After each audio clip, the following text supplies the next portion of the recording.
to come out here and do another ramble.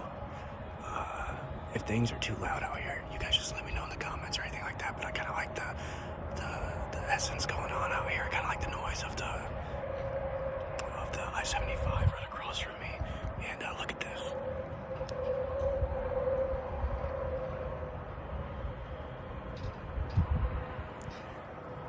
So I wanted to come out here and I wanted to yap a little bit about my experience as a front desk hotel clerk. I've had a really great experience at this certain location. I've had a really great experience for the most part for my last year and a half as working as a front door clerk, front desk clerk, I should say. There's a lot of benefits that go into working at a hotel that a lot of people just don't get. Personally, I don't have the logistics down, but as a 22-year-old, adult man, I could give you guys some insight on how I feel about everything. The one con I can think about working in a hotel is that you're never closed. You're never closed down. You never stop. Weekends, holidays, when it's snowing, when it's raining. Look at this. I gotta drive in that later. It just never slows down. Holidays. I have worked countless holidays now. From, you name it, Christmas, Thanksgiving, your lesser important ones like St. Patty's, stuff like that. But as a 22-year-old man, I really like St. Patrick's Day. We'll go into the reasons why, but I really enjoy it. So there's a lot of cons that come with that. You're gonna have to sacrifice some of your time, some of your weekends, some of your holidays. But the base pay is really good, at least for a guy my age. Hey guys, it's currently like 2:30 in the morning. A car was pulling up off the highway, and then this girl just got out in her pajamas and just went outside. Also, if you notice, I am wearing a Dickies coat now. Doing that part of the video out there was a lot colder than expected, and I was just trying to look really cool for you guys. So that's on me, but we're about to go out right now. As I was saying, guys, the base pay for someone like me, 22-year-old male, I really only gotta worry about car payments, rent, electricity, etc. Don't have any kind of girlfriend or wife, don't have any kind of kids. It's very beneficial to me. I live kind of an not an extreme life, but I am an extreme spender, and I know it's not a smart thing to be, especially at this age. At this age, you should be saving every dime that you get, because the real world's gonna come crashing in. But I'm just not like that. I can't be like that. I'm sorry. But working in a hotel has really taught me a lot. It taught me a lot of things, and I feel like if I didn't work here and I worked at some sucky factory or in some warehouse somewhere, which I've had experience with, I would be making more money, sure, but I would lose all of my kind of social skills that I love to gain. I don't know about you guys, but if I take breaks from people, it's really hard for me to continuously talk to them or have small talk with people again after those breaks.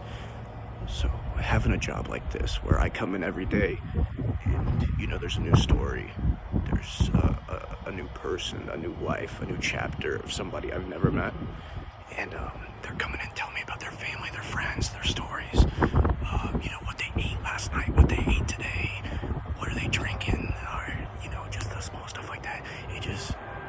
That's the kind of stuff that makes me feel happy, in a sense. So I really love the people aspect of working in a hotel. If you can get over the part where it's you have to work, this place is never closing, then I think it's a really good base job for a lot of people. I really just wanted to add on some more of what I said previously about the job. I think working at a front desk for a lot of people could be a full-blown career. You can work your way up in any of these businesses, any of these corporations.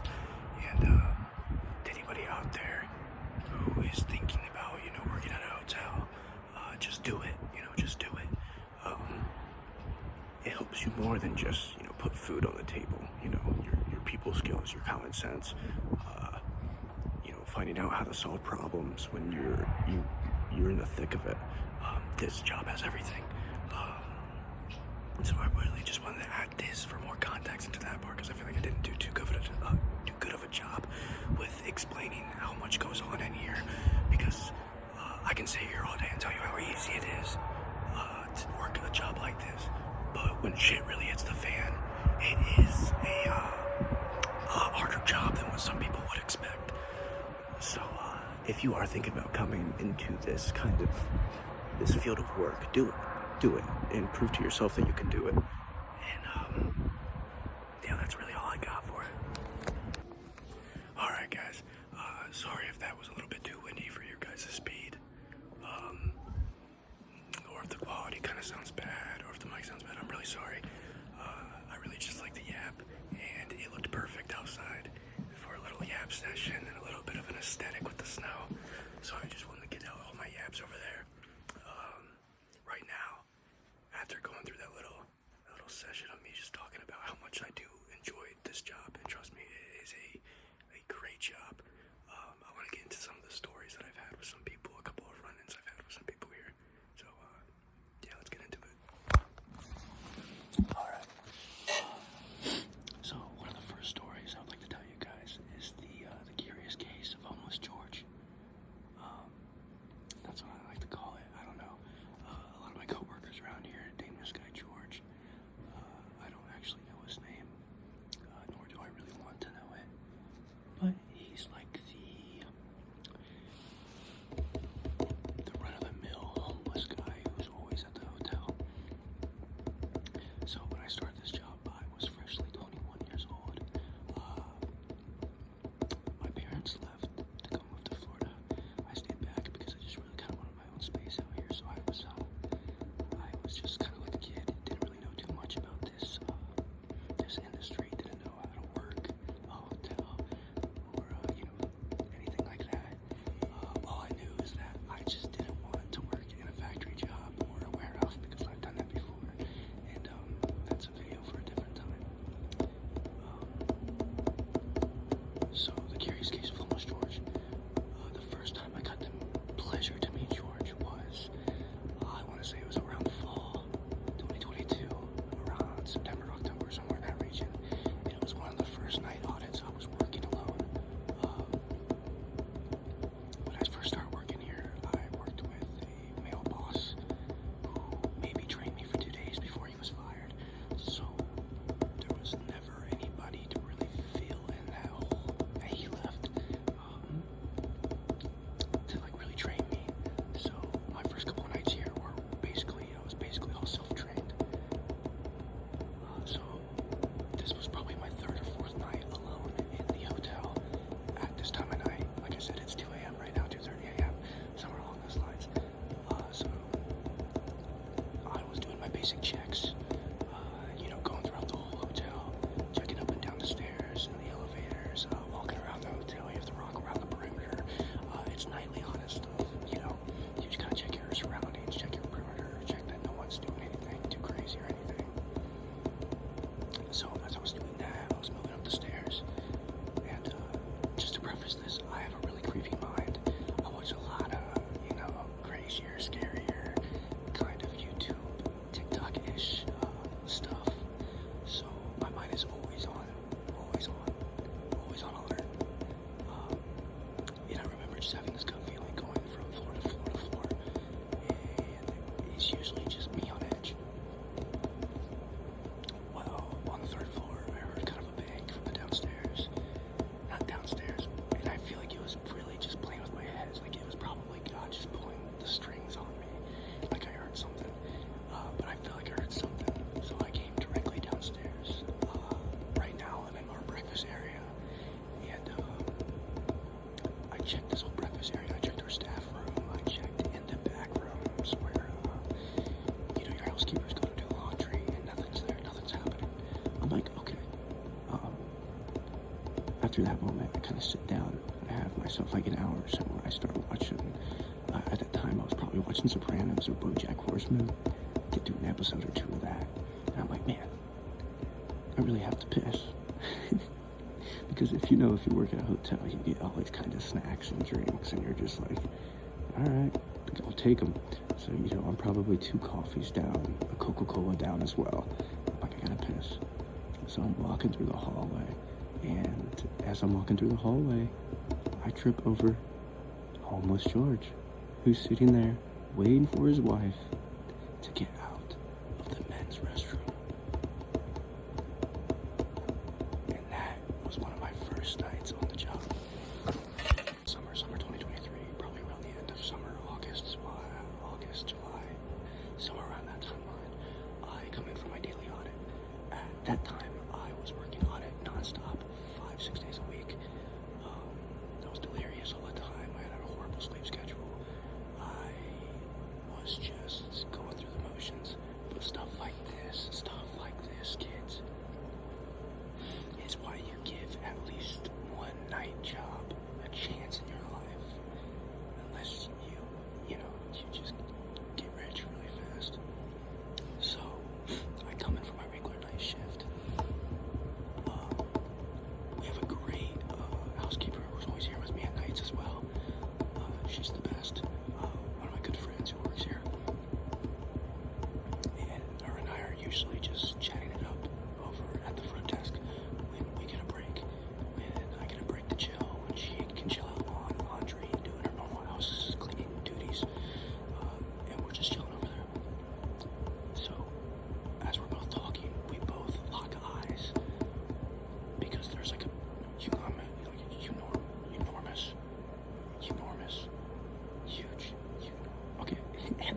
enormous elephant in the room. There has been a guy out by the front door, right by the front desk, all tatted up, face tatted up down to his toes. And yes, I looked at his toes. His toes were out. They were exposed. They were tatted. Okay, they were tatted. Tatted toes. Tatted toes. Tatted toes. Tatted toes. Tatted toes. Tatted toes. Tatted toes. That was so stupid. But he's pacing back and forth outside, coming inside. Every 5 minutes, going back outside, coming inside, just pacing around on his phone. So, the lady who I work with starts feeling uncomfortable. She starts talking about how we probably need to watch out for him, this and that. And I ended up just taking initiative and going out and speaking to the guy. Because it's a bad thing when someone just starts feeling uncomfortable and they're at their own job, they're trying to get their stuff done, they're trying to get home back to their family, and just trying to make money. If you're feeling that sense of being uncomfortable at work, it's never a good thing. And with him, he was non-threatening. I think she was just a little bit nerve-wracked about him. But anyway, that's besides the case. I go out and talk to this guy. I'm like, hey sir, do you have any kind of reservation here? Do you know anybody here? Is anything going on? And he's like, and he was so well polite, by the way. The most well-mannered man I ever met in my whole life. He goes, yeah, I was supposed to meet a girl here about 2 hours back.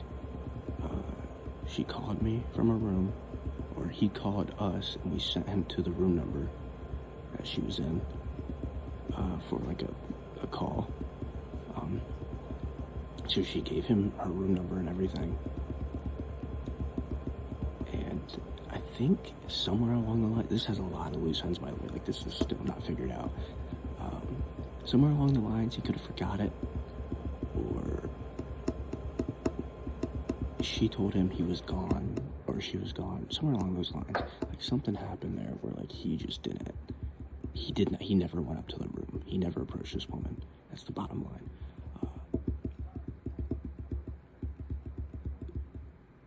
I remember. We connected him. He asked for her name, and we just connected him to the room. I'm so dumb. I'm sorry. That was just such a ramble about nothing.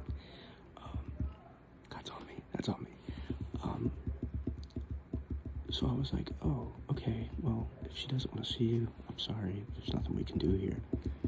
The guy is like very understanding. He's like, yes, I know. There's nothing you can do here, but listen, here's a quick summary about me and her. Turns out this guy went to prison for like 3 years on some armed robbery or something along those lines. He was just a lost kid. I think he was like 17. He was tried as an adult. Very, like I said, very well-mannered dude. He was just talking about his time in prison, what he saw, what he was doing there. He talked about this app that prisoners have where they meet these girls and, you know, they talk to each other. So he talked about this girl and he was showing me pictures, and this girl was beautiful, like a 24-year-old, looked mixed race, like Mexican, like Mexican and African American. She was like a beautiful, beautiful girl. So he tells me, I've been talking to this girl for about 1.5 years now. He's like, I think she's my soulmate. I just got out of prison last week. She has all of my family's contacts, and she was supposed to come pick me up with them, and she never showed. He's like, but she said she was here. I talked to her on the phone. It was definitely her voice. It was definitely her. Turns out she never gave him the room number. She told him that she was like deathly ill on her deathbed here, so he could not go up to the room. She would not allow him to. So he's sitting down here, traumatized basically about this woman. He's sitting there like, oh man, I'm never gonna get to the bottom of this kind of thing. And I was like, all right, well, I cannot give you her room number, nor can I go get her for you. But here's what I can do. I placed an order of towels so that I could go up to the room and clarify if it's the woman or not. So I let the guy know. I said, hey, man, I can't do anything for you, but here's my best chance at getting you this confirmation.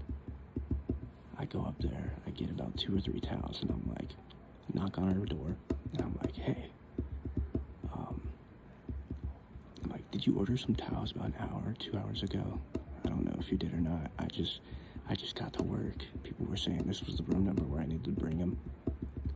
This lady was about a 56-year-old, like, big white woman, like a big white woman. This was like some Max and Eve shit, dude. I'm telling you, this was crazy. One of the crazy experiences I've ever had in this hotel. One of the craziest. This wasn't even max level, because I can't go into the details, the super details about it, but there's a lot of loose ends. So I remember I came back downstairs and I told the guy, and I said, dude, listen, I'm sorry, it's not her. And he was just down horrendous. I remember we went outside, we talked for about 15 to 20 minutes about, just really loving yourself and finding passion in things other than just love. I think the craziest detail that I left out earlier, sorry, I'm all over the place when I tell my stories, is he made her jewelry while he was in prison. So remember, he's in prison. He doesn't know what like a reverse photo search is. So she sends him a picture of this girl, of the Mexican girl, the girl who he thought he was meeting with the jewelry on, and the most seamless, perfect edit I've ever seen in my life. Shit looked like AI. And I put that shit in the reverse image search, and there's like 30 of them that popped up. I wonder where that guy's at now. Hopefully he stayed out of trouble. Hopefully he's still doing the good deed. Working a good job. Hopefully he found himself a nice lady, and hopefully he's